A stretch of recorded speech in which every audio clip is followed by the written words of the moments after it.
시대를 막론하고 경제의 핵심 요체는 바로 인구 변화입니다. 부동산 시장도 예외는 아니죠. 그래서 오늘 리케TV에서는 실제로 인구 변화가 아파트값 형성에 영향을 미치는지 알아봤습니다. 인구가 가장 많은 도시는 어디인지 순위를 알아보고 각 도시의 아파트값을 비교 분석해볼게요. 영상 시작에 앞서 좋아요와 구독, 알림 설정 부탁드리고요. 이야기 시작합니다.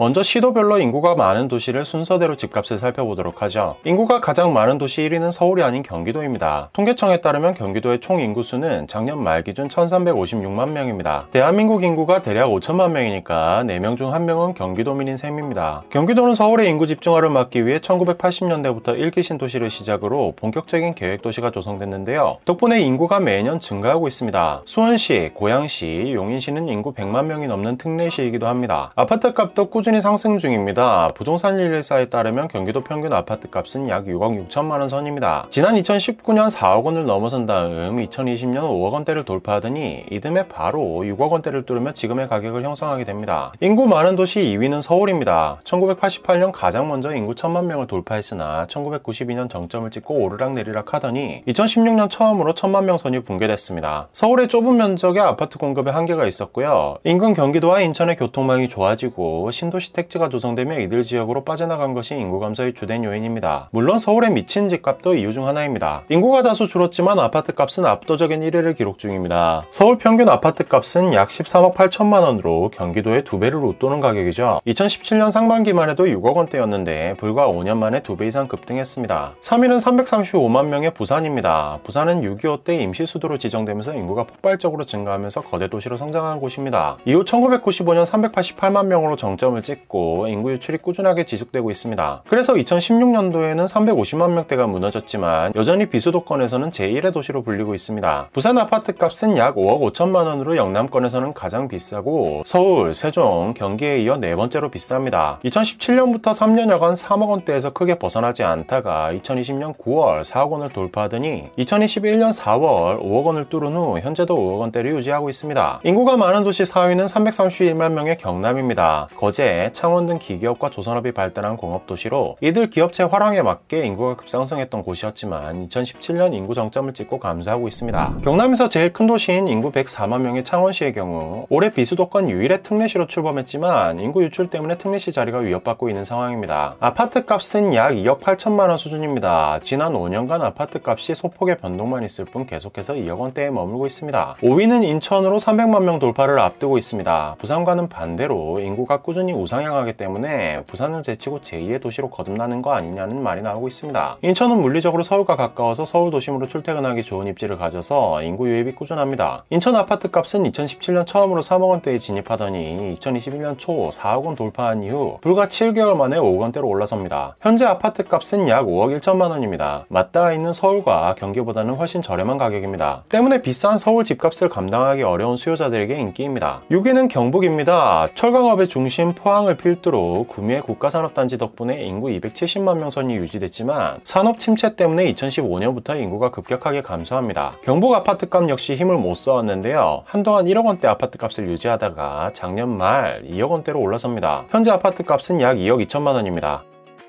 7위는 대구가 차지했습니다. 1990년대만 해도 대구는 인천보다 인구가 많았던 지역이었지만 IMF 이후 섬유산업의 쇠퇴 등으로 일자리와 함께 인구 상승세가 꺾이기 시작했는데요. 1999년 인천에 역전당한 뒤로는 인구가 계속 내리막길을 걸으면서 격차가 더욱 벌어집니다. 아파트 값은 약 4억 3천만 원으로 영남 지역에서 부산에 이어 가격이 높습니다. 8위는 충남입니다. 수도권과 맞닿아 있는 천안이나 아산을 중심으로 인구가 늘었죠. 충남 아파트 값은 2억 9천만 원이었습니다. 9위와 10위는 전남, 전북이 나란히 차지했습니다. 각각 아파트 값이 2억 원과 2억 4천만 원입니다. 전체적인 그래프를 보면 인구수와 아파트 값이 얼추 맞아 떨어지는 것을 확인할 수 있습니다. 인구가 집중되는 수도권의 아파트 값이 확실히 높고요. 상대적으로 인구가 적은 지방은 집값이 낮습니다. 이렇게 인구가 많으면 집값도 높은 정비례 관계이지만 지역을 좁혀보면 꼭 그렇지도 않습니다. 서울자치구별 인구수와 집값을 한번 비교해 보겠습니다. 서울 지자체 중 가장 많은 사람이 거주하는 곳은 송파구입니다. 88올림픽 유치와 함께 1970년대 대규모 주거단지가 형성되면서 인구가 급속도로 늘었는데요. 당시 지어진 아파트들이 재건축을 완료하고 위례 신도시와 거여 마천 뉴타운이 조성되면서 인구가 꾸준히 늘고 있습니다. 강남권인 만큼 집값도 비쌉니다. 약 19억 7천만 원입니다. 2위는 약 57만 명이 살고 있는 강서구입니다. 원래 서울 서쪽 끝자락에 있던 오래된 동네였는데요. 2010년대부터 마곡지구 개발이 이루어지면서 인구 유입이 꾸준히 이루어지고 있습니다. 마곡지구를 중심으로 집값이 급등하면서 아파트값은 평균 10억입니다. 3위는 강남구로 53만 명이 살고 있습니다. 1970년대 영동개발이라는 이름 아래 국내 최초로 대규모 신도시 개발이 이뤄진 곳이죠. 1980년대 압구정 현대아파트와 개포주공 아파트 등이 입주하면서 대규모 주거타운을 형성합니다. 2000년대 들어선 강남 업무지구 덕분에 명실상부한 경제 1번지 역할을 하게 되죠. 현재 아파트값은 약 25억 9천만 원으로 높은 가격을 형성하고 있습니다. 4위는 노원구입니다. 이곳은 아파트 비율이 75%를 넘는 곳으로 서울에서 손꼽히는 대규모 아파트촌을 형성하고 있는 곳입니다. 1990년대 아파트 공급이 활발했고 지금은 준공 30년이 넘어 재건축을 준비 중인 곳이 많습니다. 노후화된 소형 평형의 단지가 많다 보니까 아파트값은 약 7억 7천만 원 정도로 형성하고 있습니다. 5위는 관악구입니다. 2000년대부터 봉천동 일대 관악 드림타운, 관악 벽산 블루밍 등 대단지들이 준공되면서 인구 유입이 활발해졌습니다. 지금도 강남 접근성은 좋고 집값은 저렴해 대학생들이, 사회초년생들이 선호하는 지역인데요. 아파트값은 9억 원 선입니다. 6위는 은평구가 차지했습니다. 2010년대 은평뉴타운이 자리 잡으면서 인구가 늘었고 요즘에는 재개발 호재와 GTX 호재 덕분에 주목받고 있는 곳입니다. 아파트값은 9억 원 선입니다. 7위는 강동구입니다. 2010년대 이후 고덕 강일지구와 고덕지구 재건축 덕분에 인구가 급격히 늘고 있는데요. 1만 가구의 둔촌주공 재건축 단지가 입주하면 인구가 더욱 늘어날 것으로 보입니다. 아파트값은 강남구와 송파구와 인접한 입지 덕분에 비싼데요. 약 14억 4천만 원입니다. 8위는 목동시가지를 품은 양천구입니다. 1980년 목동 신시가지가 조성되면서 농가 밭이 많은 도시에서 중산층이 많이 사는 도시로 탈바꿈하죠. 지금은 목동 신시가지가 준공된 지 30년을 넘으면서 재건축 때문에 훈풍이 불고 있습니다. 덕분에 아파트값은 약 13억 9천만 원입니다. 9위는 성북구입니다. 이곳은 오래전 주거지가 형성됐는데 때문에 서울 토박이 동네로 불렸습니다. 오래된 동네인 만큼 장위뉴타운과 기름뉴타운 등 재개발 사업이 동시다발적으로 진행 중이죠. 아파트값은 약 9억 4천만 원입니다. 10위는 서초구가 이름을 올렸습니다. 서초구는 서울에서 가장 면적이 큰 데다가 강남구와 함께 일찍이 대규모 개발이 이뤄졌던 곳이죠. 1970년대 지어진 반포주공이 재건축을 통해 고급 아파트로 변모하면서 집값 상승세를 이끌고 있습니다. 평균 아파트값은 26억 8천만 원으로 강남구보다 높고요. 서울 자치구 중 가장 비싼 가격입니다. 시도별 인구수와 아파트값을 비교하면 아파트값 1위는 서울이었지만 인구수는 2위죠. 때문에 인구수 대신 인구 밀도를 볼 필요가 있는데요. 실제로 집값이 높은 도시는 인구 밀도도 높은 것으로 나타납니다. 인구 밀도가 가장 높은 1위는 단연 서울입니다. 서울의 면적은 605제곱킬로미터로 전체 국토 면적의 0.6%에 불과하지만 인구는 1000만 명에 육박하기 때문에 인구 밀도는 엄청납니다. 서울은 1제곱킬로미터당 약 15,800명이 살고 있습니다. 인구 밀도 높은 도시 2위는 부산으로 1제곱킬로미터당 약 4,300명이 살고 있는 것으로 나타났고요. 3위는 1제곱킬로미터당 약 2,900명이 있는 광주가 차지했습니다. 이어 인천, 대전, 대구 순으로 인구 밀도가 높은 곳으로 나타났는데요. 이렇게 보면 인구의 총량 못지않게 인구 밀도가 집값 형성에 큰 영향을 미치는 것으로 분석됩니다. 하지만 예외가 한 곳 있죠. 바로 세종시입니다. 세종시는 인구가 많다고 볼 수도 없고 그렇다고 인구 밀도가 높지도 않은 곳인데요. 그럼에도 아파트 값은 약 6억 8천만 원으로 서울 다음으로 집값이 비싸고 경기, 부산, 인천보다도 훨씬 높습니다. 이 부분은 인구 증가율로 설명할 수 있습니다. 2012년 출범 당시만 해도 세종시 인구는 11만 명에 불과했는데요. 2021년 37만 명을 찍습니다. 10년도 채 되지 않아 무려 3배 이상 상승한 것이죠. 세종시는 국가균형 발전을 위해 행정복합 도시이자 유일한 특별자치시로 지어진 계획도시입니다. 처음부터 정부 세종청사 건립 등이 계획됐기 때문에 인구 유입도 활발하게 이뤄진 것으로 분석됩니다. 지금까지 집값과 인구 변화에 대해 알아봤는데요. 집값이 인구 수와 인구 밀도, 인구 증감률과 상관관계에 있지만 절대적인 요인은 아니라는 것을 알 수 있었습니다. 지역별 상황에 따라 영향을 받는 정도가 차이가 나는 것이죠. 그럼에도 불구하고 인구 변화와 집값은 밀접한 관계가 있는 건 기정사실입니다. 인구 감소 지역과 집값을 비교하면 더욱 선명하게 드러나거든요. 조만간 인구 감소 지역과 집값의 상관관계도 준비해서 찾아뵙겠습니다. 오늘 준비한 이야기는 여기까지입니다. 영상이 좋으셨으면 좋아요와 구독, 알람 설정 부탁드립니다.